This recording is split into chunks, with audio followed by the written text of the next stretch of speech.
আসসালামু আলাইকুম। কিছু কথা বলতে আসলাম। আপনারা তো জানেন, আপনারা অবগত আছেন যে ফ্ল্যাশব্যাক মুভিতে প্রেস ব্রিফিংয়ের সময় যখন একটা নীল রঙের একটা গাউন পরেছিল, তারপর হচ্ছে ফ্ল্যাশব্যাক মুভি যখন টিজার দিয়েছিল সে মুহূর্তে যে ড্রেসটা পরেছিল ছাই কালারের, এই টাইপের অ্যাশ কালারের একটা গাউন পরেছিল, সেটা নিয়ে তুমুল মানে আলোচনা সমালোচনা হয়েছিল। এক পক্ষ বলছে বুবলিকে অনেক বেশি সুন্দর লাগছে, অনেক নায়িকার মতনই লাগছে এরকম, আর নীল গাউন পরে তো বুবলিকে অসাধারণ লাগছিল, সেটা আপনারাও জানেন। এত কিউট লাগছে, আমার থেকে মনে হচ্ছে নায়িকারা এরকম ড্রেসই পরবে আমাদের ধারণা।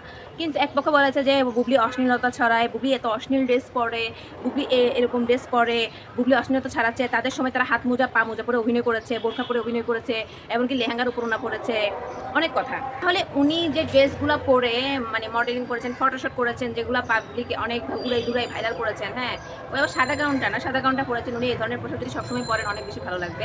অ্যাটলিস্ট ওনার সব ধরনের কিছু ঠেকে থাকবে, ওনার কথার সাথে কাজে মিল পাবো আমরা। সাদা ড্রেসটাই যেটা পরেছে গাউনটা আর কি, ওটা যদি পরে সবসময় আমরা অনেক বেশি খুশি হবো, কারণ কথার সাথে কাজে মিল পাবো। কিন্তু এই যে উনি বললো উনি বোরখা পরে হাত মোজা পা মোজা পরে আর ওনাদের সময় উনি অভিনয় করেছেন আর বুবলি অশ্লীলতা ছড়াইয়েছেন, তাহলে এই ড্রেস এগুলো পরে মানে কি, এগুলা কি বোরখা? হ্যাঁ, এগুলা কি মানে কি? উনি কি দুবাইতে কি বোরখা পরে মডেল এমনকি ফটোশ্যুট করেছেন? উনি তো ওনার ভক্তদেরও মুখ রাখতে পারলো না। ওনার ভক্তরা তো অনেক বড় বড় কথা বলেছেন বুবলির পোশাক নিয়ে, ভক্তদের তো মুখে চুনকালি।